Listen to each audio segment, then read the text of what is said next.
Hello science साथियों। देखिए, RAA का 8 फरवरी का मैथ का मॉक टेस्ट। पहला क्वेश्चन इसमें दिया हुआ है कि किसी अनुपात में प्रथम और चतुर्थ पद का गुणनफल 70 है और द्वितीय और तृतीय गुणनफल का जो है ये है, तो x का मान बताना है। भाई मैंने एक चीज बताई थी कि जब भी कोई चार चीजें समानुपात में होती हैं, जैसे a, मैं थोड़ा सा बड़ा करता हूँ इसको मैं, जैसे ये a है, b है, c है और d है। अगर ये समानुपात में तो मैं क्या बताता हूँ, मैं फॉर्मूला नहीं बताता, मैं केवल यही बताता हूँ कि पहले की और लास्ट वाले की और अंदर वाले की गुणा करके बराबर करते हैं। ठीक है, ये जब भी तो समानुपात में होती है तो वही चीज इसमें है, वही चीज इसमें बोली हुई है। प्रथम और चतुर्थ वही चीज बोली है इसमें भी, पहले का और चौथा है गुणनफल कितना है 70 है, दोनों को बराबर करते हैं। और दूसरे और तीसरा कितना है 3.5x है। ठीक है, ये भी बराबर होगा तभी समानुपात में है। 35 से इसको काटूंगा यानी कि पॉइंट हटेगा, इधर जाएगा सिफर, या 35 दूनी 70 यानी कि 20 आ जाएगा एक्स का मान। ऑप्शन नंबर ये ठीक हो जाएगा। अगला क्वेश्चन ये है, अगला क्वेश्चन बोल रहा है कि ये 0.3 और 72 पे लगा हुआ है बार। ठीक है, तो x बटे वाई का मान बताना, जहाँ x और y सहभाज्य संख्याएं हैं यहाँ पर। ठीक है, तो ये भी आसान क्वेश्चन कर लेंगे इसको। तो यहाँ पर जब इसको किस तरह सोल्व करेंगे, 372 है, पहले रखेंगे हम 99 नीचे। ठीक है, ऊपर का हम बाद में रखेंगे, पहले नीचे देखेंगे बार कितने पर है, 2 पर है, तो दोनों 99 रख देंगे यानी कि।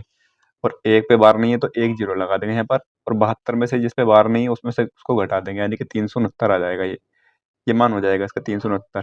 ठीक है, इसको अगर मैं देखूँ तो 6 से कट रहा है कि 6 से नहीं कट रहा, 3 से कट रहा है, 3 से कटवा, 3 कम 3, 3 दूनी 6 और 3 तिया 9, और ये आ जाएगा 3 तिया 9 और 3 तिया 9। ठीक, इसको एक बार और काट सकता हूँ मैं, 3 चौक 12 और 3 कम 3 आ जाएगा, 3 कम 3 यानी कि 110 और ये 141 है। इसमें x प्लस वाई का मान पूछा था यानी कि इन दोनों का योग पूछा है, इन दोनों का हर का और अंश का। इसमें कितना हो जाएगा, इसका हो जाएगा 41, 51 हो जाएगा, 151। ऑप्शन नंबर सी ठीक हो जाएगा। अगला क्वेश्चन ये है कि 60 लीटर के मिश्रण में दूध और पानी 2:1 के अनुपात में है। 60 लीटर का मिश्रण है, दूध और पानी यानी कि मिल्क और वाटर का जो रेशियो है किस अनुपात में है, 2:1 के अनुपात में है। बोला है कि 3 अनुपात करने के लिए 4 और 3 अनुपात करना है, उसमें कितना पानी मिलाया जाना है। पानी की मिलाने की बात की गई है तो ये बराबर होना चाहिए मिल्क, क्योंकि मिल्क तो सेम होना चाहिए। तो यहाँ 2 से गुणा कर देंगे और यहाँ भी 2 से गुणा कर देंगे, तो ये इधर मिल्क बराबर हो जाएगा। और यहाँ पर 2 से 1 बढ़ रहा है यानी कि 1 यूनिट मिलाया जाना चाहिए, यानी कि 4 हो जाएगा। ये यानी कि 6 का मान कितना है, 6 का मान है 60 यानी कि 1 का मान 10 हो जाएगा, तो कितना मिलाया जाना चाहिए। ऑप्शन नंबर बी ठीक हो जाएगा, क्योंकि 1 यूनिट का मान 10 आ जाएगा, तो ऑप्शन नंबर बी ठीक हो जाएगा।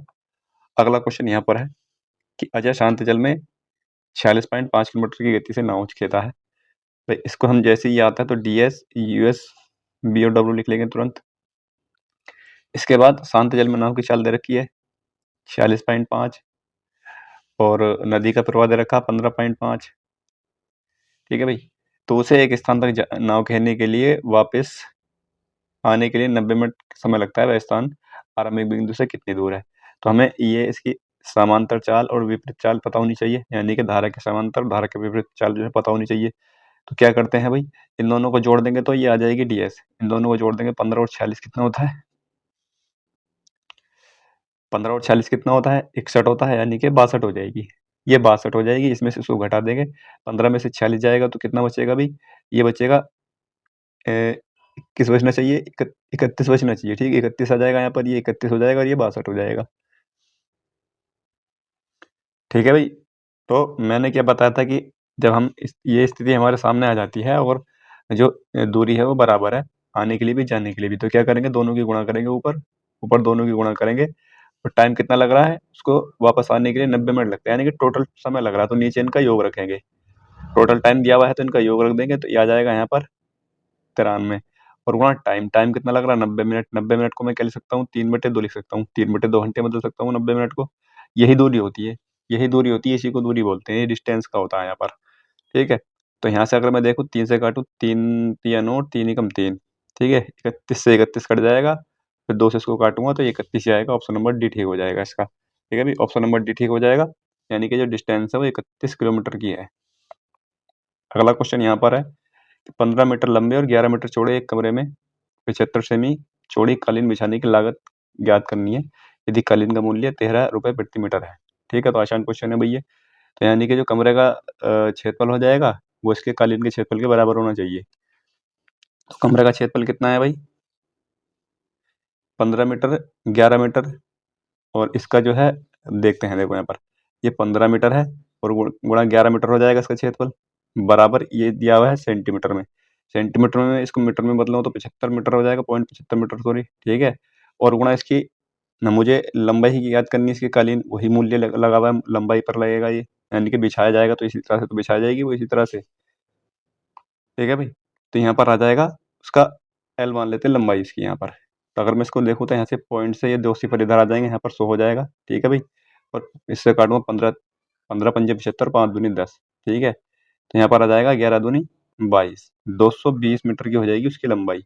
यानी कि जो 220 मीटर लंबाई की हमें कालीन की आवश्यकता पड़ेगी, और उसका मूल्य कितना है भाई, इसका मूल्य है 13 रुपये प्रति मीटर, ठीक है। मीटर से मीटर कटेगा, यहाँ पर ये 13 दूनी 26 और 13 दूनी 26 और 2 28, 2860 रुपये का खर्चा आएगा, जो कि ऑप्शन नंबर सी में है।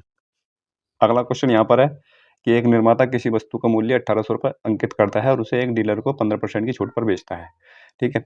तो मैं मान लूँगा यहाँ पर मेरा अंकित मूल्य भी 1800 ना लेकर के मैं अंकित मूल्य एमपी जो है वो 100 ले लूँगा यहाँ पर, ठीक है भाई। एमपी जो है अपना 100 ले लूँगा, और वो क्या करना चाह रहा था, उसे एक डीलर को 15 की छूट पर बेचता है, और यानी कि दो इसमें कुल मिला करके उसने 15% की छूट दी और फिर बाद में 8% की और दी। अगर वो नकद भुगतान कर रहा है तो जाहिर सी बात है नकद ही भुगतान कर रहा है वो, तो 2 छूट मिलेंगी उसको यहाँ पर। तो अगर उसको 2 छूट मिलेंगे यहाँ पर, तो ये कितनी हो जाएगी, 15% का मतलब क्या होता है, 15% का मतलब 3/20, छूट के साथ हो जाएगा 17/20। उसी तरह से 8% का मतलब होता है, 8% का मतलब होता है 2/25, ठीक है। 8% का मतलब 2/25 हो जाएगा, यानी कि 23/25 हो जाएगा छूट के साथ, ठीक। या अगर मैं देखूँ तो यहाँ पर इसको मैं अगर देखता हूँ तो 25 चौका 100, 4 पंजे 20, ठीक है। ये आ रहा 17 गुणा 23, 17 गुणा 23/5, यानी कि ये एसपी आ जाएगा, इतने में उसने उसको बेचा है, ठीक है। 17 गुणा 23/5 में उसको बेचा है, ठीक है। मैं अभी कैलकुलेशन नहीं कर रहा हूँ यहाँ पर। अब यहाँ पर देखो 1800 क्या था, 100 का मान, 100 का मान 1800 था, 1 का मान 18 आ जाएगा, तो एसपी का मान निकालने के लिए यहाँ पर 18 से गुणा कर दूंगा, मेरा आंसर आ जाएगा। यहाँ पर निकटतम रुपये में पूछा है यहाँ पर, ठीक है, निकटतम रुपये में पूछा है, तो केवल इसको कैलकुलेशन करना है, आंसर आ जाएगा, ठीक है। इसको बेसिक से और थोड़ा सा भी वैसे भी कर सकते थे, कोई दिक्कत नहीं है उससे भी, ठीक है भाई। तो मैं क्या करूँगा, यहाँ पर मैं 18 दूनी 17 दूनी 34, मैं जो केवल गुणा करनी है 34 की, 23 की और 18 की। नीचे मैंने 2 से गुणा कर दिया, ऊपर भी 2 से गुणा, नीचे जो है 10 बन गया है, नीचे 10 बन गया, केवल इसकी गुणा करनी है और एक पॉइंट लगा देना लास्ट वाले से पहले, बस इतना काम करना है यहाँ पर, ठीक है भाई। तो देखो यहाँ पर मैंने गुणा कर लिया, इनकी तीनों की गुणा कर ली, गुणा आ गई इनकी, ये तीनों की गुणा यहाँ पर आ गई है। मैंने बताया था कि मैंने जो है ऊपर 17 को 34 बनाना था, इसको 10 बना लिया, तो मुझे पॉइंट यहाँ लगाना है केवल, तो 1407.6 आ जाएगा, जो कि 1408 के बराबर होगा। ऑप्शन नंबर सी ठीक हो जाएगा इसका। दूसरी तरह से भी कर सकते हैं, कोई दिक्कत नहीं है, जैसे इसमें डायरेक्टली भी कर सकते हैं। देखो इसको 1800 गुणा डायरेक्ट कर सकते हैं, यहाँ पर 15 की छूट दी, यानी कि 85/100 हो जाएगा, और फिर गुणा यहाँ पर ये 92/100 हो जाएगा। फिर इसमें करेंगे, इससे भी कर सकते हैं, कोई दिक्कत नहीं है। अगला क्वेश्चन यहाँ पर है कि n एक पूर्ण संख्या है जिसे जब 6 से विभाजित किया जाता है तो शेष 4 बचता है। अगर 6 से विभाजित किया जाता है 4 शेष बचता है, तो मैंने मान लिया कि n जो है वो 10 है, ठीक है। इसको डायरेक्टली भी कर सकते हैं, कोई दिक्कत नहीं है यहाँ पर। तो यहाँ पर n जो मान लूँगा 10 मान लूँगा, तभी 6 से विभाजित करूँगा तो तभी 4 शेषफल बचेगा, 2n यानी कि 20। 20 को अगर मैं 6 से विभाजित करूँगा तो 2 शेषफल बचेगा, ऑप्शन नंबर सी ठीक हो जाएगा इसका। अगला क्वेश्चन यहाँ पर यह है कि वह छोटी से छोटी संख्या कौन सी है जो 4 से 9 तक की सभी संख्याओं से विभाज्य है। 4 से 9 तक की यानी कि 4 हो जाएगा, 5 हो जाएगा, 6, 7, 8 और 9, ठीक है। इनसे विभाजित होनी चाहिए वो 4 से लेकर 9 तक, ठीक है। 4 से 9 तक, इसमें 4 को 9 को भी शामिल करने के लिए बोला गया है क्या? वह छोटी से छोटी संख्या कौन सी है जो 4 से 9 तक की सभी यानी कि शामिल करने के लिए बोला गया है यहाँ पर। तो मुझे क्या काम करना पड़ेगा, इन सभी का मुझे एलसीएम लेना पड़ेगा, एलसीएम लेना पड़ेगा, वही मेरा आंसर आ जाएगा। 4 पंजे 20, 20 तो आएगा ही आएगा भाई, और एक 7 भी आएगा यहाँ पर, ठीक है। एक ये 7 भी आएगा, और यहाँ पर ये 8 है, तो यहाँ पर 1, 2 और आना चाहिए भाई, और एक 3 और आना चाहिए यहाँ पर, तो ये मेरा एलसीएम हो जाएगा यहाँ पर, ठीक है। ये मेरा एलसीएम आना चाहिए, क्योंकि 6 जो है 3 के साथ आ चुका है यहाँ पर। तो 3 दूनी 6 और 6 सत्ते 42, ठीक है, और 42 दूनी 84, ठीक है। तो 840 आ जाएगा भाई, इनका जो एलसीएम आ जाएगा वो 884 आ जाएगा, ठीक है भाई। तो यहाँ पर एक चीज़ और कमी रह गई थी, इसमें 840 नहीं आएगा। यहाँ पर एक चीज़ ये देखनी थी, देखो ये 9 है ना, यहाँ पर मैंने कभी अब केवल एक 3 रखा है, और यहाँ पर 3 कहीं पर नहीं है, यहाँ पर 3 नहीं, तो एक नोट चाहिए यहाँ पर, यानी कि इस 9 को बनाने की 3 तो चाहिए, तो ये मेरा होना चाहिए यहाँ पर। तो मैंने अब इसकी गुणा करता हूँ, तो मैं सबकी 3 3 9, 9 दूनी 18 और 18 दूनी 36, 360 आ जाएगा, 7 से गुणा करूँगा 7 छंग 42 का 2 और 7 के 21 और 4 25, यानी कि 2520 इसका एलसीएम आएगा। तो 4 से लेकर 9 तक की वो संख्याएं हैं, ये संख्याएं जो इसको विभाजित करेंगी 25-20 को। ऑप्शन नंबर सी ठीक हो जाएगा इसका। अगला क्वेश्चन यहाँ पर है कि एक आदमी एक वस्तु को 25% के लाभ पर बेचना चाहता है। ठीक है, मान लेंगे कि उस वस्तु का जो सीपी है 100 रुपये है। ठीक है, 100 रुपये है तो बेचना चाहता है कितने में, 75 रुपये में। 25% के लाभ पर बेचना चाहता है ना, तो 25% के लाभ पर बेचना चाह रहा तो वो 125 मान लूंगा कि उसका लाभ जो है वो 125 रुपये है। ठीक है भाई, लेकिन उसने क्या किया, उसने इस वस्तु को 25% की हानि पर बेच दिया। इसने 25% लाभ पर ना बेचकर इसको 75 रुपये में बेच दिया। ठीक है, 75 में बेच दिया, जो कि किसके बराबर है, 870 के बराबर है। 870 के बराबर है। सवाल में बोला है कि 25% का लाभ प्राप्त करने के लिए उस वस्तु को किस मूल्य पर बेचना चाहता था वो। तो 25% का लाभ प्राप्त करने के लिए 125 में बेचना चाहता था वो। 125 से गुणा कर दूंगा, 75 से भाग कर दूंगा, यही मेरा आंसर आ जाएगा। ठीक है भाई, यानी कि 75 का मान 870 है तो 125 का मान निकालना मुझे। 125 से गुणा करूँ, 75 से भाग करूँगा, 25 पंजे 125 और 25 क्या 75, 3 से काटूंगा 29 आ जाएगा, और 29 को 5 से गुणा करूंगा तो ये आ जाएगा 5 9 45 और 5 दूनी 10 4 1450। ठीक है, ऑप्शन नंबर डी ठीक हो जाएगा भाई। अगला क्वेश्चन ये है कि साथ साथ इस तरह से दिया हुआ है तो उपयुक्त आंकड़ों का परास उपयुक्त आंकड़ों के बहुलक से कितना भिन्न है। कितना भिन्न है ये बताना है, तो इसमें मुझे परास और बहुलक का डिफरेंस बताना होगा। ठीक है, परास का और बहुलक का डिफरेंस, तो परास क्या हो जाएगा, परास होता है हाईएस्ट नंबर और मिनिमम नंबर, उनका डिफरेंस जो होता है वो परास होता है। ठीक है, जो रेंज होता है ना, रेंज, तो वही होता है, जो हाईएस्ट नंबर होता है 57 में 7 जाएगा 50 बचेगा। और बहुलक वो होता है जो अधिक बार रिपीट हुआ है। अधिक बार रिपीट कौन सा हुआ, 7 2 बार है, 9 2 बार है, 11 है 3 बार। तो इनका जो बहुलक हो जाएगा ना, बहुलक मोड, ठीक है, तो ये हो जाएगा यहाँ पर 11। तो कितना डिफरेंस है, 39। ऑप्शन नंबर सी ठीक हो जाएगा इसका। अगला क्वेश्चन यहाँ पर है कि 3 पाइप हैं ए बी सी, ठीक है, 72 घंटे, इस तरह से 24 घंटे, और देखो इस तरह से क्वेश्चन दिया हुआ है ये। इसमें सवाल करने की ट्रिक भी होती है, लेकिन इसमें ट्रिक की आवश्यकता नहीं है, बेसिक कॉन्सेप्ट पर रहना चाहिए। ठीक है, बेसिक भी ऐसा कि बेसिक भी आसान होना चाहिए। तो यहाँ पर ए बी सी जो है तीन, ये मैंने मान ली ए बी सी की, इनकी तीनों की एफिशिएंसी है, तीनों की एफिशिएंसी से काम कर रहे हैं और ये 72 घंटे में काम कर रहे हैं। तो टोटल काम हो जाएगा 72 घंटे में एक टंकी को भर सकते हैं, तो यहाँ पर टोटल काम आ जाएगा ये। लेकिन ऐसा ना करके ये क्या करते हैं, 24 घंटे एक साथ काम करते हैं। 24 घंटे तो इन्होंने एक साथ काम किया, ए प्लस बी प्लस सी, ठीक है, यानी कितना काम इन्होंने कर दिया है। अभी शेष काम बच रहा है, सी को बंद कर दिया जाता है। अब ए और बी बचे भाग को 72 में करते हैं। ए और बी कर देते हैं उसको 72 घंटे में। लेकिन इसमें से क्या था कि इसमें किसको बंद किया गया, सी को बंद कर दिया गया। तो केवल अब ए और प्लस बी, ए और बी काम करेंगे केवल 72 घंटे तक यहाँ पर। ठीक है, ये बात समझ में आ गई। यहाँ पर 24 ए बी सी है और यहाँ 72 ए बी सी है, ये इधर आकर घट जाएगा, 48 ए बी सी बचेगा यहाँ पर। ए प्लस बी प्लस सी गुणा आ जाएगा 48, और ये ए प्लस बी गुणा आ जाएगा यहाँ पर 72। अगर मैं यहाँ पर देखूँ इनका रेशियो मिल जाएगा मुझे, ए प्लस बी प्लस सी का रेशियो कितना हो जाएगा, 12 से काटता हूँ, 24 से काटता हूँ, 24 दूनी 48, 24 से 72, यानी कि ए प्लस बी प्लस सी का 3 हो जाएगा, और ये 2 जो है इसके पास चला जाएगा। ठीक है, ये इनका एफिशिएंसी का योग हो जाएगा। अब यहाँ पर देखो ए प्लस बी प्लस सी का 3 है, ए प्लस बी का 2 है, तो सी का कितना होना चाहिए, सी का 1 होना चाहिए, तभी जुड़ करके ये 3 बनेगा। सी का 1 होना चाहिए। बोला है कि सी द्वारा लिया जाने वाला आवश्यक घंटों की संख्या कितनी है। तीनों की एफिशिएंसी कितनी है, 3 है यहाँ पर। ठीक है, 3, यानी कि टोटल काम कितना है, 3 गुणा 72 है, और सी की एफिशिएंसी 1 है, तो कितना समय लगेगा, 3 दूनी 6, 3 7 21, 216। ऑप्शन नंबर सी ठीक हो जाएगा। अगला क्वेश्चन यहाँ पर यह है कि एक लंबकोणिक समांतर षटफलक धातु की लंबाई, चौड़ाई और ऊंचाई दी हुई है 3.6 मीटर, 2.5 मीटर, 18 मीटर, 1.8 मीटर। इस धातु को पिघलाकर कई घन बनाए जाते हैं। ठीक है, जब ऐसा सवाल आता है ना, तो घनों का जो वॉल्यूम होता है, यानी कि सॉरी इनका जो वॉल्यूम होता है, उनके उनसे एक दूसरे को भाग की जाती है छोटे वाले को। ठीक है, छोटे वाले से बड़े वाले में भाग की जाती है घन इसके वॉल्यूम में। इसका वॉल्यूम कितना हो जाएगा अभी, 3.6 गुणा 2.5 और 1.8, ये इनका वॉल्यूम हो जाएगा। इसमें मीटर मीटर दिया, तो सेंटीमीटर बनाने की जरूरत ही नहीं है कहीं पर।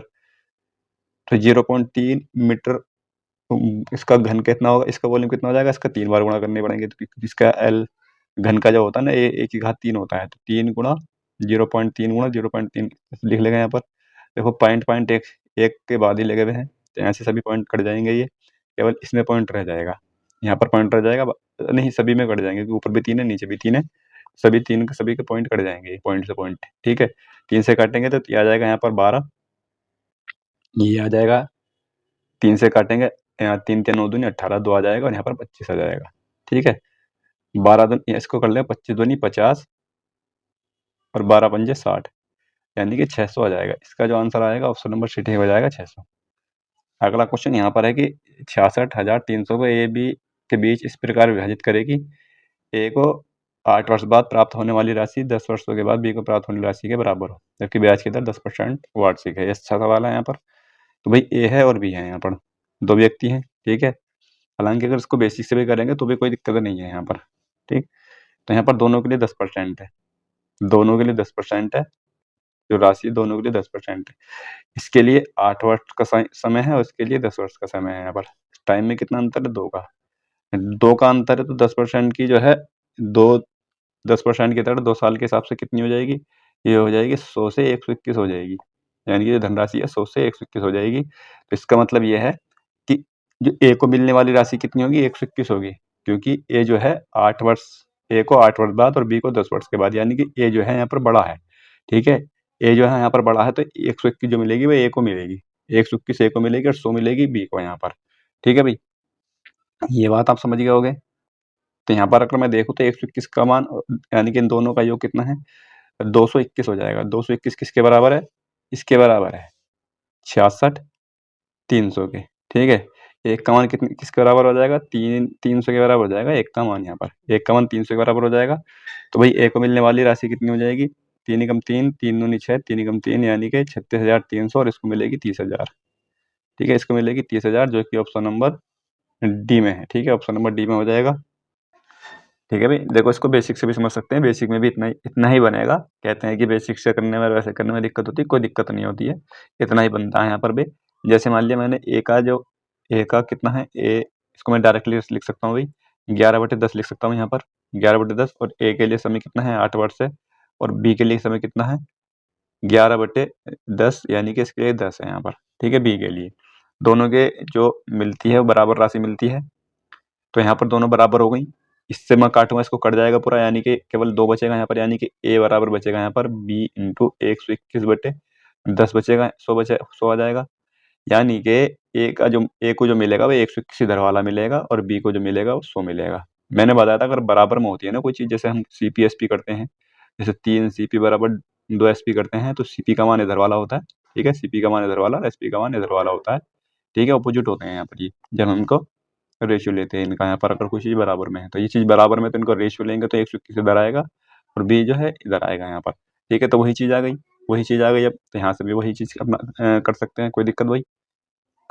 अगला सवाल यहाँ पर यह है, x बराबर 5, y बराबर -2, तो इसका मान बताना। ये क्वेश्चन तो आसान था। 2 गुणा 25 हो जाएगा, और माइनस का 3 दूनी 6 3 चौक 12 हो जाएगा यहाँ पर, क्योंकि ये इसका वर्क करूँगा तो माइनस से प्लस में आ जाएगा। 25 दूनी 50 में से 12 आ जाएगा, 38 हो जाएगा। ऑप्शन नंबर बी ठीक हो जाएगा। अगला क्वेश्चन ये है कि एक दुकानदार ने 6 संतरे, 4 संतरे और 40 केले खरीदे। ये ऑरेंज और एप्पल खरीदे उसने, 600 ये खरीदे हैं और 400 ये खरीदे हैं उसने। ठीक है भाई, बोला है कि 30% संतरे और 18% केले सड़े हुए हैं। अच्छे फलों का प्रतिशत बताना है। अच्छे फलों का प्रतिशत बताना है, कितना हो जाएगा? टोटल कितने खरीदे हैं उसने? 1000 खरीदे हैं टोटल। ठीक है, टोटल इसने 1000 खरीदे हैं। 30% संतरे बेकार है, तो अच्छे संतरे कितने होंगे? अच्छे संतरे होंगे 70%। ठीक है, यानी कि 6 सत्ते 42, 420 अच्छे होंगे यहाँ पर। ठीक, 18% बेकार है, तो अच्छे कितने होंगे? तो अच्छे हो जाएंगे यहाँ पर 82% होने चाहिए भाई। ठीक, 82%, इसका इसका 82% निकाल देंगे यहाँ पर। 82% निकालेंगे, 4 दूनी 8, 4 दूनी 8 और 4 अट्ठे 32, 328 सही है इसमें। यहाँ पर टोटल सही कितने हो जाएंगे भाई? कि कितना? 420 है यहाँ पर। कितना था भाई ये? 6 हाँ, 420 था यहाँ पर, तो ये हो जाएगा मेरे पास 700 आ जाएगा, 748, यानी कि 748 फल सही है। कितने में से?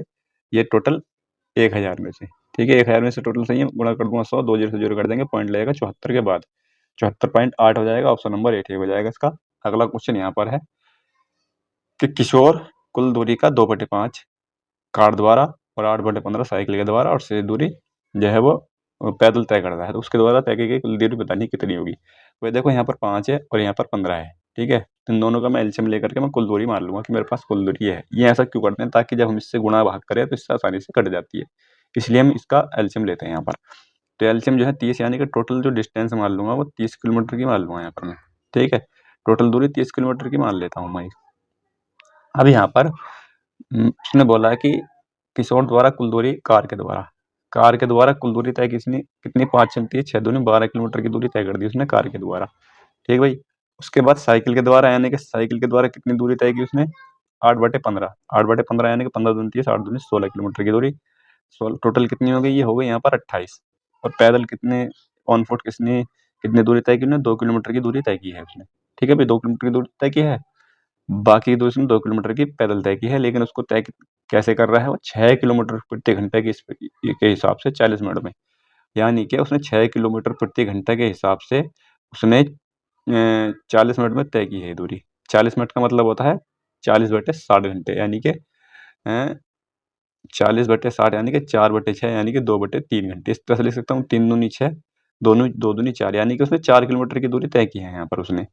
इस स्पीड से जो है उसने 4 किलोमीटर की दूरी तय की है, यानी कि 2 का मान जो है वो 4 है। 2 का मान अगर 4 है तो 1 का मान 2 हो जाएगा, अगर 1 का मान 2 है तो 30 का मान 60 हो जाएगा। ऑप्शन नंबर 8 ठीक हो जाएगा इसका। अगला क्वेश्चन यहाँ पर यह है कि एक कक्षा में 40 छात्रों का औसत वजन 25 किलोग्राम है और शेष 24 छात्रों का वजन 52.5 किलोग्राम है। कक्षा में सभी छात्रों का औसत वजन ज्ञात करना है। तो यहाँ पर इसको डेविएशन से कर लेंगे, क्योंकि वैसे भी अगर वैसे करेंगे थोड़ी गुणा भाग याद हो सकती है, लेकिन मैं अगर वो तरीका बता दूं तो उस तरीके से भी थोड़ी सी गुणा भाग आसान कर सकते हैं, ठीक है। जिन पे डेविएशन नहीं आता उसके लिए मैं बताऊंगा, ठीक है। पहले डेविएशन से देखो कि किस तरह से करते हैं। भाई 40 छात्र हैं यहाँ पर, 40 छात्रों का औसत वजन कितना है, 55.25 है, ठीक है। और 24 छात्र हैं, इनका जो कितना है, इनका है 52.5 का मान लेंगे, 50 कर लेंगे, कोई दिक्कत नहीं। इनके पास 52 के बाद और 55 के पहले मैं मान लूंगा कि 54 जो है वो औसत है। टोटल छात्रों का जो वजन है वो 54 है, मैं ये मान लूंगा यहाँ पर। तो ये कितना अधिक है इससे, 1.25 अधिक है यहाँ पर, ठीक है भाई, 1.25 अधिक है यहाँ पर। तो टोटल डेविएशन कितने में आएगा, 40 छात्रों में टोटल डेविएशन कितने का आ रहा है यहाँ पर, उसकी मैं गुणा करता हूँ तो ये 50 आ जाएगा यहाँ पर। 40 की और 1.25 गुणा करो तो 50 आ जाएगा यहाँ पर, यानी कि 50 का आ रहा है यहाँ पर। और ये इससे कितना अधिक है भाई, इससे कम है यहाँ पर ये, ठीक है। कितना कम है, माइनस का ये कम है यहाँ पर 1.5, 1.5 कम है इससे। इसकी मैं इसकी गुणा करता हूँ तो ये 24 पंजे 120 और 24 कम 24 और 12 ये आना चाहिए यहाँ पर। 24 की इसकी मैं गुणा करता हूँ 24 में 1.5 यानी कि 3/2 की 12 थी 36 आना चाहिए, ठीक है भाई। 12 थी 36 आना चाहिए, यानी कि 36 कम है यहाँ पर। इसका मतलब जो डेविएशन है वो कितने का है, 50 में से 36 जाएगा, कितना बचेगा भाई, 50 में से 36 जाएगा यहाँ पर 14 बचेगा, ठीक है। 14 बचेगा, तो ये 14 जो है टोटल कितने छात्र हैं, 40 और 24 कितने हो जाएंगे यहाँ पर, 64, ठीक है। यानी कि 64 छात्रों पर ये बटेगा यहाँ पर, और ये इसमें प्लस कर देंगे 54 को, ठीक है। 54 को प्लस कर देंगे। अगर मैं देखूँ यहाँ पर तो ये कितना आ रहा है भाई, इसको मैं थोड़ा सा कम कर सकता हूँ, 7/32 कर सकता हूँ, जीरो लगा के पॉइंट लगाऊंगा, सी पर 32 दूनी 64 आ जाएगा। यानी कि यहाँ पर 54.2 आना चाहिए, ये पॉइंट में है तो 54.2 के साथ आंसर जाना चाहिए, जो कि केवल एक ही ऑप्शन में है, ऑप्शन नंबर सी में, ठीक है। तो डेविएशन से इस तरह से कर सकते हैं। लेकिन अगर किसी को ये तरीका नहीं आता हो तो देखो उसके लिए मैं ये बेसिक वाले तरीके को आसान करना बता सकता हूँ थोड़ा सा, ठीक है। देखो यहाँ पर 40 है, ठीक है, इनका औसत कितना है, 55.25, तो टोटल हो जाएंगे भाई, ये टोटल हो जाएंगे, कोई दिक्कत यहाँ पर। 24 छात्र हैं, इसको मैं 52.5 लिख सकता हूँ भाई। 52.5 लिखा हुआ ही है, लिखना सकता का मतलब कोई नहीं, लिखा हुआ ही है इतना। तो यहाँ पर देखो, यहाँ इनको जोड़ना ही तो है, इनको गुणा करके जोड़ना होता है यहाँ पर। 40 और 64 से भाग करनी पड़ेगी, यहाँ पर इतना ही तो करना पड़ेगा। तो मैं क्या करूँगा इसमें, देखो यहाँ पर 40 है, यहाँ पर 24 है, तो देखो 4 4 तो दोनों जगह कॉमन है, यहाँ पर 10 बचेगा, 5 यहाँ पर, 5 यहाँ पर, यानी कि 10 और 5 दोनों जगह से कॉमन है यहाँ पर मेरे पास, ठीक है। इतनी बात समझ में आ गई, यानी कि 10 और 4, 5 और 4 सॉरी 5 और 4 यहाँ पर, तो यहाँ पर 4 कॉमन आ जाएगा भाई, यहाँ से 4 कॉमन ले लूँगा तो यहाँ पर 10 बचेगा, यहाँ पर 10 बचेगा, और यहाँ से 5 कॉमन लिया है मैंने, 5 यहाँ से कॉमन ले लूँगा, तो ये मेरे पास बचेगा गुणा 5 एकम 5, 5 एकम 5 और 5 पंजे 25, कोई दिक्कत भाई। और प्लस यहाँ पर 4 पहले चला गया, यानी कि 6 बचा यहाँ पर, और 5 यहाँ से जाएगा, 5 एकम 5, 5 दूनी 5 एकम 5, 5 पंजे 25, यानी कि 10.5 आ जाएगा यहाँ पर, कोई दिक्कत, यानी कि 10 आ जाएगा यहाँ पर, और ये आ जाएगा यहाँ पर, इसकी गुणा करूँगा 110.5 आ जाएगा, और प्लस का ये आ जाएगा मेरे पास, इसकी मैं गुणा करता हूँ तो ये मेरे पास आ जाएगा 6 पंजे 30 और 60 63 आ जाएगा यहाँ पर, यानी कि कुल मिलाकर के ये 173 5 आ जाएगा और गुणा 10 करूँगा तो 1735 बचेगा यहाँ पर केवल। 1735 को मुझे बस कितने से 64 से भाग करनी है। 64 से मुझे भाग करनी है यहाँ पर बस। अब ये रह गया। अब इतने गुणा करने से बच गए यहाँ पर थोड़ा-सा कि यहाँ पर गुणा करते इसके और ये काम करना पड़ता। तो यहाँ पर केवल अब ये गुणा भाग करनी पड़ेगी, आंसर आ जाएगा। ठीक है, इस तरह से भी कर सकते हैं। अगला क्वेश्चन यहाँ पर ये है कि 7, 7 की पावर 2, 7 की पावर 3, 7 की पावर n संख्याओं का गुणोत्तर माध्य बताना है। गुणोत्तर माध्य क्या होता है भाई? गुणोत्तर माध्य होता है अगर कोई संख्याएं हैं तो गुणोत्तर माध्य उनकी गुणा और अंदर में आ जाएगा ये रूट। रूट के अंदर आता है गुणोत्तर माध्य होता है यहाँ पर। ठीक है, 2-3 तरीके से सवालों कर सकते हैं, लेकिन इस तरह से भी कर लेंगे, कोई दिक्कत नहीं है यहाँ पर। तो यहाँ पर ये n संख्या होता क्या है? यहाँ पर ये 1/2 संख्याओं तक था। ठीक है, और यहाँ पर ये n संख्याओं तक है। तो मेरे पास जो अंदर आ रहा है यहाँ पर, ये आ जाएगा मेरे पास 7 की पावर, जब इनकी गुणा करूंगा मैं अंदर, जब इन सबकी गुणा करूंगा तो ये गुणा में घातें जुड़ती है ना भाई, गुणा में घातें जुड़ जाएंगी तो 1 + 2 + 3 ये n तक आ जाएगा। ठीक है भाई, और ये यहाँ तक n तक है। ये बात समझ में आ गई भाई? कोई दिक्कत यहाँ पर? तो यहाँ पर मैं क्या करूँगा, 7 की पावर 1 + 2 प्लस यानी कि प्राकृतिक संख्याओं का योग आ गया। ये कितना होता है? n + 1/2 होता है यहाँ पर, यानी कि 7 की पावर n + 1/2 बटे में क्या करूँगा, बटे में ये 1 बटे जो यहाँ पर n था ना, इसको 1 बटे में यहाँ रखना पड़ेगा मुझे यहाँ पर। ठीक है, क्योंकि रूट का मान 1/2 होता है तो n का मान ये बटे में चला जाएगा। यहाँ पर n से n कट जाएगा तो ये बचेगा 7 की पावर n + 1/2। यही इसका आंसर है, ऑप्शन नंबर ए ठीक हो जाएगा। अगला क्वेश्चन ये है कि एक एथलीट 96 सेकंड में 1800 मीटर दौड़ता है, उसकी किलोमीटर प्रति घंटे में चाल बतानी है। तो मीटर पर सेकंड में कितनी हो जाएगी? 800/96 हो जाएगी भाई, 800/96 हो जाएगी। यानी कि इसको मैं छोटा कर सकता हूँ, 100/8 के मार 8 दूनी 16। ठीक है भाई, इसको और भी छोटा कर सकते हैं, 4 से काट लेंगे, 4 दूनी 8, 4 पंजे 20, 4 तिया 12, यानी 25/3 मीटर पर सेकंड। मीटर पर सेकंड को किलोमीटर पर घंटे में बदलना है तो 18/5 करूँगा यहाँ पर मैं। ठीक है, 5 से 5 बार और 3 से 6, यानी कि 6 पंजे 30 आ जाएगा, ऑप्शन नंबर ए ठीक हो जाएगा। अगला क्वेश्चन यहाँ पर ये है, इसको सोल्व करना है। यहाँ पर देखो, ये भाग का निशान हो और ऑफ का या का निशान हो तो पहले गुणा करते हैं ऐसी स्थिति में। तो यहाँ पर 5 गुणा आ जाएगा यहाँ पर 10 ढाई 100, यानी कि ये आ जाएगा मेरे पास 1/100 आ जाएगा। गुणा में 4 है यहाँ पर, और प्लस का 4 फिर से हम हैं, 4 चौक 16, यानी कि 4/16 आ जाएगा यहाँ पर। डायरेक्ट भी कर सकता था लेकिन कोई दिक्कत नहीं है यहाँ पर। 10 में से 4 जाएगा, 6 बचेगा, 6/16 आ जाएगा और गुणा 4 आ जाएगा।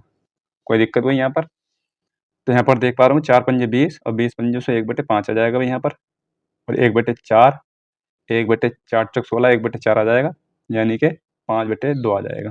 ठीक, 5/2 आ जाएगा। और इसको मैं देखूँ तो यहाँ पर 4 चौक 16 और 3/2 आ जाएगा यहाँ पर, 3/2 आ जाएगा। इसमें मैं एलसीएम ले सकता हूँ, एलसीएम ले सकता हूँ मैं यहाँ पर 10, 10 मेरा एलसीएम आ जाएगा। 5 दूनी 10, 2 पंजे 5 पंजे 25 आ जाएगा यहाँ पर, और इसके अलावा 5 तिया 15 आ जाएगा, यानी कि ये आ जाएगा मेरे पास 15 42/10 आ जाएगा, यानी कि इसको मैं 21/5 लिख सकता हूँ। 21/5 जो कि ऑप्शन नंबर सी में है। ठीक, अगला क्वेश्चन ये है यहाँ पर, 94 दिनों में एक कार्य कर सकता है ए कर सकता है कार्य 94 दिनों में यहाँ पर। ठीक है, बी कर सकता है 141 दिनों में यहाँ पर, इसके अलावा सी कर सकता है 188 दिनों में। ठीक, यहाँ पर इनका मुझे एलसीएम लेना पड़ेगा भाई, एलसीएम ले लूंगा यहाँ पर भाई। तो इनका एलसीएम लेने के लिए देखो 2-3 तरीके हैं एलसीएम लेने के भी। यहाँ पर आसानी से ले सकते हैं, देखो आसानी से इस तरह ले सकते हैं, 47 को 47 दूनी 94 होता है यहाँ पर ये, तो 47 दूनी 94 हो जाएगा, 47 तिया 141 हो जाएगा, और 47 चौका 188 होता है। ठीक है भाई, यहाँ पर इनका जो एलसीएम आ जाएगा वो 47 गुणा 3 और गुणा 4, ये इनका एलसीएम आ जाएगा यहाँ पर। कोई दिक्कत यहाँ पर? ठीक है भाई, बात समझ गए होगे, इस तरह से एलसीएम यहाँ पर आ जाएगा। अगर मैं 94 से इसको भाग करता हूँ यहाँ पर, 47 दूनी 94, 2 दूनी 4, 2 तिया 6, यानी कि इसकी एफिशिएंसी आ जाएगी 6 यहाँ पर। ठीक, उसी प्रकार 141 है यहाँ पर, इसकी आ जाएगी 4 यहाँ पर। ठीक है, और इससे मैं काटता हूँ तो इसकी आ जाएगी एफिशिएंसी यहाँ पर 3। ठीक है, 47 चौका 188 होते हैं, 188 188 कट जाएगा, 3 बचेगा यहाँ पर। तो अब सवाल में आगे बोला है, सवाल में ये बोला है, ठीक है, ये बात समझ में आ गई भाई। एक तरीके से और लेना सिखा सकता हूँ, लेकिन यहाँ पर इसमें सभी चीज आसानी से कॉमन दिख रही है तो इस तरह से भी देख सकते हैं यहाँ पर। पहले दिन ए ने कार्य किया, यानी कि पहले दिन तो ये कार्य करता है, दूसरे दिन बी और सी कार्य करते हैं। ठीक, और तीसरे दिन ए और सी कार्य करते हैं। तो पहले दिन ए ने 6 काम करा, और ए इसके बाद बी और सी काम करेंगे, 7 काम कर दिया इन्होंने, फिर ए और सी काम करेंगे, यानी कि 9 काम कर दिया। यानी कि ये हो जाएगा 9 6 15 और 7 22 काम, यानी कि 22 काम जो हो रहा है ना, 22 काम वो 3 दिन में हो रहा है बच्चों।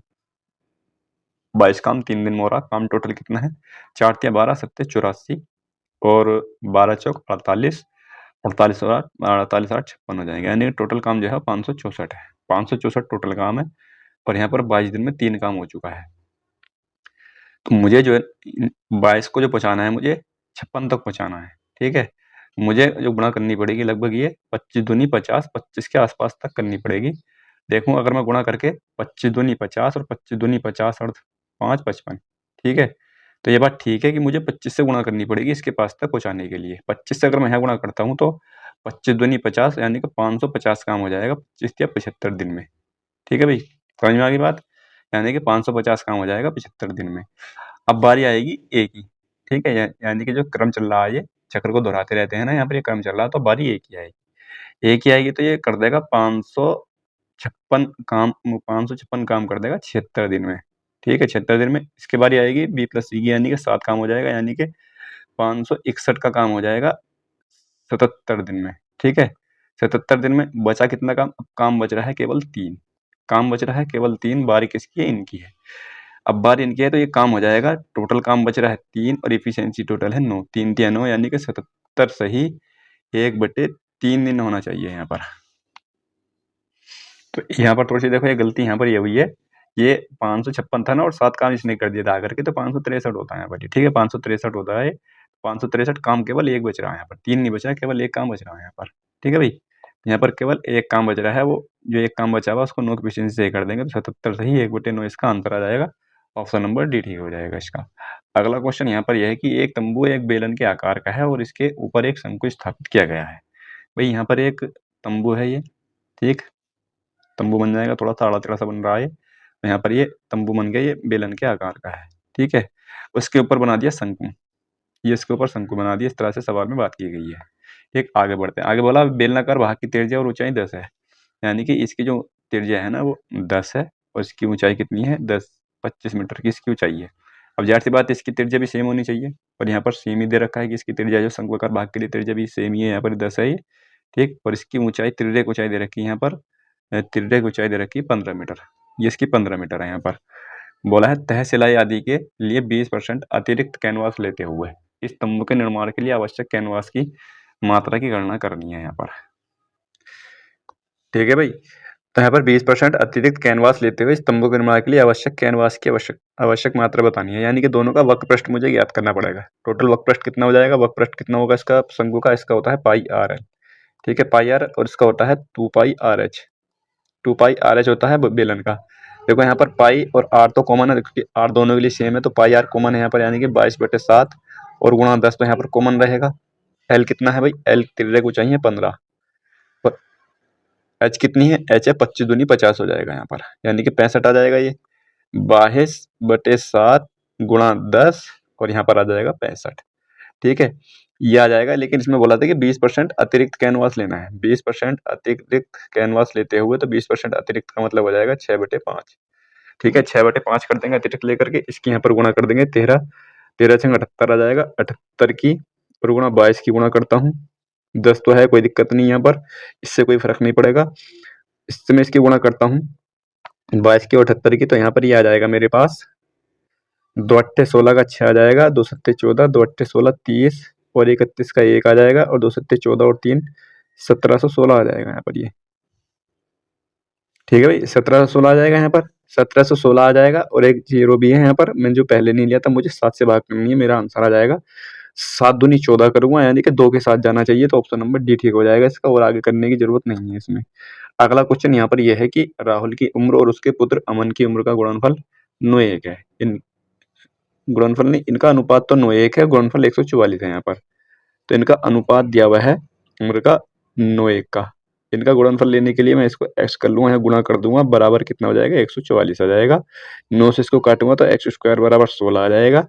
x का मान जो आ जाएगा वो 4 आ जाएगा। x का मान अगर 4 आ जाएगा तो 9 चौक 36 इसकी हो जाएगी, 4 साल इसकी हो जाएगी उम्र। यहाँ पर बोला है कि 4 वर्ष के बाद, 4 वर्ष के बाद ये 40 साल का हो जाएगा, 4 वर्ष के बाद ये 8 साल का हो जाएगा, तो 48 साल इनकी योग हो जाएगा। ऑप्शन नंबर बी ठीक हो जाएगा। अगला क्वेश्चन यहाँ पर दिया हुआ है। अगला क्वेश्चन ये दे रखा है कि एक ग्राफ दे रखा है, इसमें ये वृद्धि दे रखी है यहाँ पर, ये वृद्धि को दर्शा रहा है यहाँ पर, प्रतिशत वृद्धि पिछले दिन की तुलना में। यहाँ पर कोई दिक्कत यहाँ पर ये बात समझने के बाद हम सवाल पढ़ते हैं। तो यदि शुक्रवार के अंत में कच्चे तेल की कीमत 44,800 रुपये प्रति बैरल थी।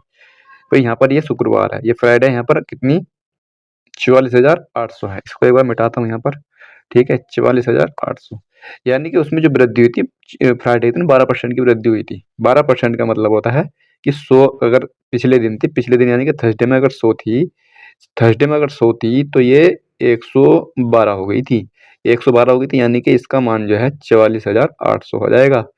इसको मैं अगर देखता हूँ तो 4 गुना हो रहा है, यानी कि 400 गुना हो रहा है 112 से ये। 400 गुना हो रहा है तो इसको भी 400 गुना कर दूंगा, 400 गुना करूँ तो 40,000 आ जाएगा। इसका मतलब गुरुवार में जो थी वो 40,000 थी। ऑप्शन नंबर बी ठीक हो जाएगा। इसका सवाल में यही पूछा था। अगला क्वेश्चन यहाँ पर यह है कि 3 व्यक्ति 5, 4, 8 के अनुपात में निवेश करके एक साझेदारी करते हैं। भाई उन्होंने निवेश की 5, 4 और 8 के रूप में। 1 वर्ष के बाद ए 5500 का निवेश करता है, बी रुपये 4300 निकाल लेता है, कोई दिक्कत नहीं। अब उनका निवेश जो है 7, 5, 4 के अनुपात में बदल जाता है। 7, 5 और 4 के अनुपात में बदल जाता है उनका। भाई क्रिया जो की है इन दोनों ने की है, एक ने निकाले, एक ने बढ़ा दिए। तो यहाँ पर ये बोला कि ए ने जो है 5500 का निवेश किया है, यहाँ पर 5500 का निवेश किया और इसने 4300 निकाल लिए थे। यहाँ पर 4300 इसने निकाल लिए थे, इसकी क्रॉस मल्टीप्लाई करेंगे 25 आ जाएगा, यहाँ पर 7 चौक 28 आ जाएगा। यहाँ पर इसकी यहाँ पर गुणा करता हूँ मैं यहाँ पर, तो 100 तो ऑलरेडी कॉमन है, यहाँ पर 100 ऑलरेडी कॉमन है, यानी कि 5 पंजे 25, 5 पंजे 25 और 2 27। और यहाँ पर ये माइनस का तो प्लस में हो जाएगा जब इनका डिफरेंस लूंगा यहाँ पर मैं, तो 7 के 21 और 7 चौक 28 और 2 30 हो जाएगा यहाँ पर, ठीक है भाई, ये आ जाएगा। यहाँ पर अगर मैं देख पा रहा हूँ तो ये 5 आ जाएगा, ये 7 आ जाएगा और ये 5 आ जाएगा, 575 ये इनका डिफरेंस आ जाएगा इन दोनों की जब मैं गुणा करूंगा यहाँ पर, यानी कि यहाँ पर डिफरेंस 3 का है, यानी कि 3 का मान जो है वो ये है, 3 का मान ये है। अगर मैं 1 का मान देखूँ तो कितना आएगा, 3 कम 3, तो 576 हो गए, 5 एक 6 था ना, अपनी 576 हो जाएगा यहाँ पर, ये 576, यानी कि 3 का मान 576, तो 1 का मान हो जाएगा 5 ही कम 3 ही कम 3 आ जाएगा, 3 नम 27 और 3 दूनी 6, यानी कि 1 का मान 19,200 है। सवाल में क्या पूछा है, सवाल में पूछा है शुरू में ए ने कितना निवेश किया था। ए ने शुरू में कितना 5 यूनिट निवेश किया था, 5 से गुणा कर दूंगा यहाँ पर, तो 5 दूनी 10, 5 नम 45 और 1 46, 5 कम 5 4 9, यानी कि 96,000 का निवेश किया था। ऑप्शन नंबर बी ठीक हो जाएगा। अगला क्वेश्चन यहाँ पर यह है कि ए स्क्वायर प्लस बी स्क्वायर 100 है, ए बी बराबर 48, तो इसका मान बताना है। यहाँ पर देखो इसको आसानी से कर सकते थे, बहुत आसानी से। यहाँ पर देखो 100 दे रखा, तो ए स्क्वायर प्लस बी स्क्वायर 100 कब होता है, जब हम 6 का वर्ग और 8 का वर्ग करते हैं, ठीक है। ये बहुत बहुत जगह यूज होता है, तो यहाँ देख तो ही पहचान सकते थे। और 6 48 भी होता है, तो इसका मतलब ए का मान जो है यहाँ पर बड़ा होना चाहिए, तो ए का मान 8 आ जाएगा और बी का मान 6 आ जाएगा, यानी कि 8 6 14/2 आ जाएगा, 2 7 14। ऑप्शन नंबर ए ठीक हो जाएगा। अगला क्वेश्चन यहाँ पर यह है कि एक दुकानदार 12% के लाभ पर सामान बेचता है, वास्तविक वजन से 15% कम उपयोग में लेता है, यानी कि सीपी और एसपी का यहाँ पर हमें डिफरेंस रेशियो लेना पड़ेगा। 12% के लाभ पर बेचता है, 12% का लाभ का मतलब होता है 12% का मतलब हो जाएगा 12/100, 4 12, 4 दूनी 8, 4 पंजे 20, यानी कि 25 रुपये का सीपी था तो 28 रुपये में उसने बेच दिया। आगे बोला है कि 15% कम का वजन करता है, तो यहाँ पर भी वो कुल मिलाकर के लाभ कमा रहा था। 15% कम का मतलब है कि वो 17 रुपए की अगर कुछ चीज थी तो उसको वो 20 रुपए में बेच रहा था। 15% का मतलब यही होगा। कैसे होगा, 15/100 का मतलब क्या होता है, 15% का मतलब होता है 5 या 15, 5 दूनी 10, यानी कि 17/20। तो यहाँ पर भी वो घपला कर रहा था, तो कुल मिलाकर यहाँ भी लाभ कमाता। लाभ कब कमाएगा, जब 17 कम होगा यहाँ पर, यानी कि सीपी कम होगा यहाँ पर। तो यानी कि मैं इसको देखता हूँ तो यहाँ पर कॉमन है, ये 5 से कट जाएगा और ये 4 से कट जाएगा। यहाँ पर 17 चौका 17 पंजे 85 आ जाएगा, और 4 अट्टे 32 और 4 दूनी 8 और 3 11, ठीक है भाई, यानी कि सीपी उसका 85 है और एसपी 112 है कुल। तो यहाँ पर लाभ बताना है कितना होगा, लाभ कितना हो जाएगा। लाभ देखो यहाँ पर कितना बढ़ रहा है, ऐसे 15 और 12 27, 27 का लाभ हुआ 85 पर, 27 का लाभ हुआ 85 पर। इसका मुझे परसेंट निकालना पड़ेगा। परसेंट निकालने के लिए 2 से 100 से गुणा करूँगा, तो इसको मैं और छोटा कर सकता हूँ।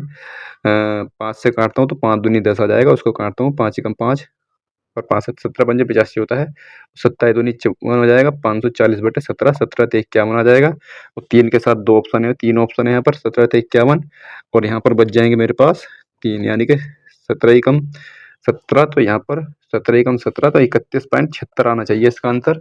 31.76 इसका आंसर आ जाएगा। अगला क्वेश्चन यहाँ पर यह है,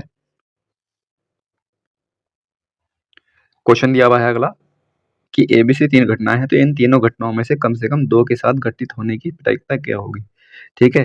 तो ये यहाँ पर सवाल थोड़ा समझना पड़ता है ये, ठीक है? तो यहाँ पर ये जो घटना घटित होती है, ये कॉमन घटना होती है जो सभी के साथ घटती है यहाँ पर। बोला है कम से कम 2 के साथ, कम से कम 2 के साथ वाला ऑप्शन हो जाएगा, ऑप्शन नंबर सी ठीक हो जाएगा यहाँ पर, कम से कम 2 के साथ घटित होने के लिए।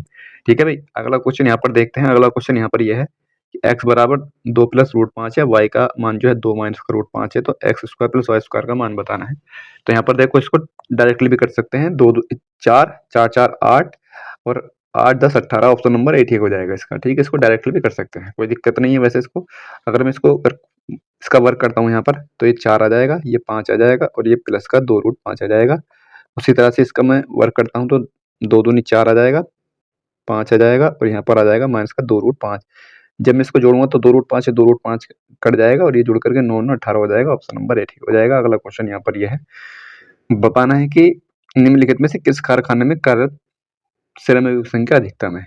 श्रमिकों की संख्या अधिकतम किसमें होगी? तो देखो इसमें कुछ बच्चे सोचेंगे गैस को सबको जोड़ना पड़ेगा तो छोड़ दें, नहीं ऐसा नहीं करना होता है। इसमें एक बार देख लेते हैं। देखो यहाँ पर 86 2 बार जो है 100 से कम है यहाँ पर, और यहाँ पर देख पा रहा हूँ ये सभी 150 से कम है यहाँ पर। ठीक है? और यहाँ पर देख पा रहा हूँ कि यहाँ 150 से कम एक ही ज़्यादा है, यहाँ पर भी एक ही ज़्यादा है और यहाँ पर कोई नहीं है। अब मैं यहाँ पर देखता हूँ तो देखो 183 160 152 150 से 3 अधिक है यहाँ पर। ठीक है? ठीक है भाई, तो मुझे दिख गया कि यहाँ जो m है ना, m में सबसे अधिकतम श्रमिक है यहाँ पर, ऑप्शन नंबर ए ठीक हो जाएगा। अगला क्वेश्चन ये है, अगला क्वेश्चन भी इसी में का ही है। अगला क्वेश्चन ये है, अगला क्वेश्चन भी इसी में का ही है। इसमें क्या बोला है कि वर्ष 2014 में सभी कारखानों के श्रमिकों का औसत बताना है कितना होगा। तो यहाँ पर 2014 ये है, यहाँ पर इनका सबका योग करके जोड़ना पड़ेगा और 6 से भाग करना पड़ेगा। ये डेविएशन भी ले सकते हैं, लेकिन जितनी देर में डेविएशन लेंगे उतनी देर में इसको कर देंगे यहाँ पर। ये 6 से तो ये हो जाएंगे यहाँ पर भाई, कोई दिक्कत, क्योंकि 6 है, 6 से तो ये हो जाएंगे 60 और 30 90 110 130 170 170 ये हो जाएंगे। ठीक? इसके अलावा यहाँ पर 7 5 12 12 और 8 20 5 25 ये हो जाएंगे, 25 ये हो जाएंगे, यानी कि इसके मगर जो 700 यानी कि 795 आ जाएगा। 795 को 6 से भाग करूंगा क्योंकि टोटल 6 है यहाँ पर, औसत निकालने के लिए 6 कम 6 आ जाएगा, 6 3 18 आ जाएगा, बचेंगे 1 6 दूनी 12 132 पॉइंट, ऑप्शन नंबर सी ठीक हो जाएगा इसका। अगला क्वेश्चन ये है कि ब्रोदर को 86 लिखा जाता है, फादर को 58। इसको अगर मैं देखूँ तो 2 18 15 20 8 5 और 18। ठीक है? ये लिखा हुआ है, इसको अगर मैं जोड़ता हूँ तो ये 20 हो जाएंगे, 20 और 20 40 और 40 और 20 60 हो जाएंगे, 60 और 60 और यहाँ पर 78 और 8 यानी कि 86, यानी कि इसका मान यानी कि योग करके 86 आ रहा है यहाँ पर, इसका योग करके ही 86 आ रहा है, इससे कोई फर्क नहीं पड़ रहा है यहाँ पर कितनी संख्या है यहाँ पर, तो इसका योग करके जोड़ देंगे, कुल मिलाकर के इसमें इतना ही दिया हुआ है। तो यहाँ पर इसको देखते हैं, 13 आ जाएगा, 15 आ जाएगा, 20 आ जाएगा, 8 5 13 13 और 12 25 हो जाएगा यहाँ पर। ठीक है? डायरेक्टली जोड़ लेंगे यहाँ पर, ये हो जाएगा मेरे पास यहाँ पर 40 60 यानी कि ऑप्शन नंबर डी ठीक हो जाएगा, 73। अगला क्वेश्चन यहाँ पर, क्वेश्चन अच्छा क्वेश्चन है, रिपीट बहुत होता है क्वेश्चन, और इस तरह के क्वेश्चन तो आते ही आते हैं। इन क्वेश्चनों में अच्छी पकड़ होनी चाहिए यहाँ पर, इन क्वेश्चनों में। तो यहाँ पर देखो गुणा का भाग है, इस तरह से दिया हुआ है, तो हम पहला ले लेंगे यहाँ पर। ये एक बार हम ये करेंगे कि गुणा का मतलब क्या होता है, घटाना होता है, और भाग का अर्थ जोड़ना होता है। जोड़ने का अर्थ जो होता है क्या होता है भाई, जोड़ने का अर्थ होता है भाग करना और माइनस का अर्थ है गुणा। अब ले लेंगे यहाँ पर पहला रखेंगे 16, भाग की जगह प्लस 20 आ जाएगा, माइनस की जगह गुणा 6 आ जाएगा, और यहाँ पर भाग आ जाएगा यहाँ पर 10 और गुणा की जगह माइनस आ जाएगा 12 यहाँ पर। ठीक है? अगर मैं देखूँ यहाँ पर तो ये क्या बन रहा है कि 16 और प्लस का 20 6/10 माइनस का 12। ठीक है? यहाँ से 0 से 0 कट जाएगा, 2 छंग 12 12 से 12 कट जाएगा, 16 बचेगा, ऑप्शन नंबर ए ठीक हो रहा है यहाँ पर। तो अगला क्वेश्चन यहाँ पर यह है कि यदि संख्या 5 3 8 4 9 के सभी अंकों को आरोही क्रम में बाएं से दाएं, आरोही क्रम में दर्शाना है, पहले इसको संख्या रखेंगे यहाँ पर हम 8 4 9 7 और 2। अब इसमें आरोही क्रम में सजा जा रहा है, आरोही क्रम में यानी कि सबसे पहले 2 आएगा, फिर 3 आएगा, फिर 4 आएगा, फिर 5 आएगा, फिर 7 आएगा, फिर 8 आएगा, अब 9 आएगा। ये इनका आरोही क्रम हो गया। सवाल में बोला है कि मूल संख्या की तुलना में कितने अंक की स्थिति अपरिवर्तित रही है, अपरिवर्तित रही है केवल 3 की। ठीक है भाई, 3 की, यानी कि ऑप्शन नंबर डी ठीक हो जाएगा इसका 1। अगला क्वेश्चन ये है, ये अक्षर समूह है, इनमें से कोई सा एक समूह संबंधित नहीं है, तो इसको हम क्या रखेंगे, 23 4 21 8 रख लेंगे, 24 3, 22, 7 रख लेंगे। इसके अलावा 20, 7, 18 और 3 आ जाएगा, 26, 1 और 24 और 5 आ जाएगा। इनके कोट लिख लिए हमने यहाँ पर। कोट लिख लेंगे सभी के एक ही बार में। यहाँ पर देखते हैं कि यहाँ पर क्या हो रहा है। ठीक है, यहाँ पर अगर मुझे दिखाई दे रहा है तो यहाँ पर इसमें देखता हूँ तो यहाँ पर ये 2 कम हो रहा है और ये 4 बढ़ रहा है। ये 2 कम हो रहा है, 4 बढ़ रहा है, 2 कम हो रहा है, ये 4 घट रहा है यहाँ पर। ठीक है, ये 2 कम हो रहा है, 4 बढ़ रहा है, तो ऑप्शन नंबर सी ठीक हो जाएगा। ऑप्शन नंबर सी जो है ये गलत है थोड़ा-सा। अगला क्वेश्चन समझ गए होंगे कैसे कैसे है, आसान है, बताने की ज़रूरत नहीं है डेफिनेशन देने की इसकी। तो यहाँ पर ये दिया हुआ है, यहाँ पर देखो इसको मैं यहाँ पर अलग लिखता हूँ 9, 10, 20, इसके अलावा यहाँ पर 24, 48, x और 114 यहाँ पर दिया हुआ है। अगर मैं इसको देखूँ तो यहाँ पर ये कितना 1 जुड़ रहा है, यानी कि मुझे दिखाई दे रहा है कि 9 में 1 जोड़ रहा हूँ तो 10 बन रहा है यहाँ पर, और 10 में को 10 जोड़ना पड़ रहा है, यानी कि बहुत अलग हो जाएगा। 10 से गुणा करके देखता हूँ तो 20 आ जाएगा यहाँ पर। ठीक, और यहाँ पर 20 है, 20 से 24 हो रहा है, तो इसका मतलब इस 20 में को 4 जुड़ रहा है, 4। ठीक है, 4 जुड़ रहा है, 20 और 4 24 हो जाएगा, और 24 दूनी फिर से 48, यानी कि ये क्रम तो ठीक बना है कि 24 दूनी 48 हो जाएगा।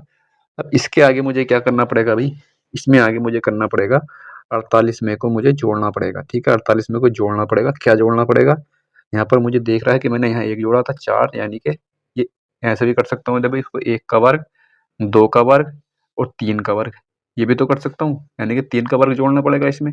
ठीक है भाई, 3 का वर्ग 1, 2, 3 इस तरह से क्रम बढ़ रहे हैं, 48 और 9 कितना हो जाएगा, 48 9 57 हो जाएगा। ऑप्शन नंबर डी ठीक हो जाएगा। अगला क्वेश्चन यह है कि निम्नलिखित दिए गए विकल्पों में से इसके स्थान पर बताना है क्या आएगा। 7, 8, 4 इसमें क्या अंतर है, 88 यहाँ पर आ रहा है, यहाँ पर 121 आ रहा है, यानी कि इसमें अगर मैं देखूँ तो ये 5, 6, 11 की गुणा इस तरह से मुझे दिखाई दे रहा है। 11 यहाँ पर है तो 11 की गुणा हो रही है, इन दोनों के योग से हो रही है। 7, 4, 11, 8, 88 बिल्कुल ठीक है। 9, 3, 12, 7, 84, ऑप्शन नंबर ए ठीक हो जाएगा इसका। अगला क्वेश्चन ये है यहाँ पर कि मीना 12 किलोमीटर उत्तर की ओर सवारी करती है, फिर अपनी ओर बाईं ओर मुड़ती है और 10 किलोमीटर सवारी करती है नीना। नीना 2 लड़कियां हैं इसमें, 2 लड़कियां हैं, तो इसमें हम क्या करेंगे भाई, यहाँ पर ये दिशा आ जाएगी हमारे पास नॉर्थ की, साउथ की, ईस्ट की और वेस्ट की यहाँ पर। ठीक, यहाँ पर 2 लड़की हैं, लास्ट में बोला है कि दोनों का प्रारंभिक स्थान समान है, यानी कि मैं मान लेता हूँ कि प्रारंभिक बिंदु उनका पी है यहाँ पर। ठीक है भाई, इसके बाद बोला है कि मीना 12 किमी उत्तर की ओर चलती है। मीना जा रही है, 12 किलोमीटर उत्तर की ओर चलेगी। इसके बाद वह फिर बाईं ओर मुड़ती है, 10 किलोमीटर चलेगी। बाईं ओर मुड़ती है, 10 किलोमीटर चलेगी। नीना 12 किमी पश्चिम की ओर जाती है। नीना 22 किमी पश्चिम की ओर जाती है। ये मीना है यहाँ पर। ठीक है, ये मीना आ गई। अब ये नीना चल रही है, नीना 22 किमी पश्चिम की ओर जाएगी। उसके बाद वह उत्तर की ओर मुड़ती है और 8 किलोमीटर चलेगी। उत्तर की ओर मुड़ती है, 8 किलोमीटर चलेगी। फिर वह पूर्व की ओर मुड़ती है और 5 किलोमीटर चलेगी। ठीक है भाई, कोई दिक्कत यहाँ पर। फिर वह बाईं ओर मुड़ती है और 4 किलोमीटर चलती है। बाईं ओर मुड़ जाएगी, 4 किलोमीटर चलेगी, यानी कि 8 और ये 12 चला था, यानी कि इसके सामने आ जाएगी यहाँ पर ये। ठीक है, इसके जस्ट सामने आ जाएगी यहाँ पर। बोला है नीना के संबंध में मीना कहाँ है। नीना के संबंध में मीना जो है वो उत्तर की तरफ है, सॉरी पूरब, ये ईस्ट जो है पूरब है ना, पूरब की तरफ है। तो ऑप्शन नंबर 2 है इसमें, 2 है तो पूरब के साथ 2 आ जाएंगे, तो इसका मतलब इसमें दूरी निकालनी पड़ेगी। दूरी कितनी हो जाएगी भाई यहाँ पर, देखो ये 22 है, ये 22 है टोटल, 10, 5, 15, यानी कि 7 किलोमीटर की दूरी है यहाँ पर, इनके बीच में 7 किलोमीटर की। ऑप्शन नंबर सी ठीक हो जाएगा इसका। अगला क्वेश्चन ये है यहाँ पर, इसमें बताना है कि ऐसे ऐसे कितने व्यक्ति हैं जो सेलो बजा सकते हैं। सेलो बजाने वाले ये हैं, थोड़ा सा ये उकेले हो जाएगा भाई, ये उकेले, ये गिटार वाले हैं, थोड़ा सा इसमें बिटन रहा है यहाँ पर ये, और ये सेलो बजाने वाले ये हैं यहाँ पर। सेलो बजाने वाले ये हैं, तो सेलो बजाने वाले ये हैं यहाँ पर टोटल ये। ठीक, इसमें और कुछ पूछा नहीं है, ये नहीं कहा कि जो गिटार नहीं बजाते हैं, इस तरह की कोई बात नहीं की गई है। तो इसका मतलब इसके अंदर जो आएंगे सभी ऐसे व्यक्ति हैं जो सेलो बजाते हैं। सेलो बजाते हैं ये जो है केवल वो व्यक्ति हैं जो सेलो बजाते हैं केवल। 31 वो हैं जो उकेल और सेलो दोनों बजाते हैं, इस तरह से है। तो इन सबको जोड़ देंगे, आंसर आ जाएगा 8, 6, 14, 1, 15, 15, 7, 22, यानी कि ऑप्शन नंबर सी ठीक हो जाएगा। यूनिट डिजिट 2 है इसका। अगला क्वेश्चन यहाँ पर ये है, अगला क्वेश्चन ये है, आखिरी क्वेश्चन है मैथ का। तो इसमें बोला है कि कुछ बाजार फिरोक हैं। भाई कुछ बाजार हैं, मैं बाजार को बी लिख लेता हूँ। कुछ बाजार फिरोक हैं, फिरोक को एफ लिख लेता हूँ। सभी फिरोक कंगे हैं, सभी फिरोक जो है वो कंगे हैं, के लिख लेता हूँ इसको, हालांकि कॉम होता है। कोई कंगा स्टॉक नहीं है, कोई कंगा स्टॉक नहीं है यहाँ पर ये। ठीक है, ये बात समझ गए होगे आप। ये हमने ग्राफ बना लिया। इसके बाद निष्कर्ष कह दे रखा है कि सभी बाजार के स्टॉक होने की संभावना है क्या, सभी बाजार के स्टॉक होने की, ये बाजार है यहाँ पर, ये स्टॉक है। तो यहाँ पर देखो ये इसका जो निकल रहा है यहाँ पर कि यहाँ पर कुछ बाजार स्टॉक नहीं है, ये कह सकते हैं हम कि कुछ बाजार जो इसमें आ रहे हैं ना, ये क्या है ना, यानी कि ये जो आ रहे हैं यहाँ पर, ये जो आ रहे हैं ना, ये कुछ बाजार जो हैं, ये भी बोल सकते हैं क्योंकि इससे इसका संबंध नहीं दे रखा कि ये जो आ रहे हैं यहाँ पर, ये स्टॉक नहीं है, ये तो है, लेकिन सभी के बाजार होने की संभावना नहीं है। ऑप्शन नंबर यानी कि ये तो गलत हो जाएगा यहाँ पर। अभी ऑप्शन देखते हैं, इसमें दूसरा भी निष्कर्ष है, कुछ कंगे बाजार हैं।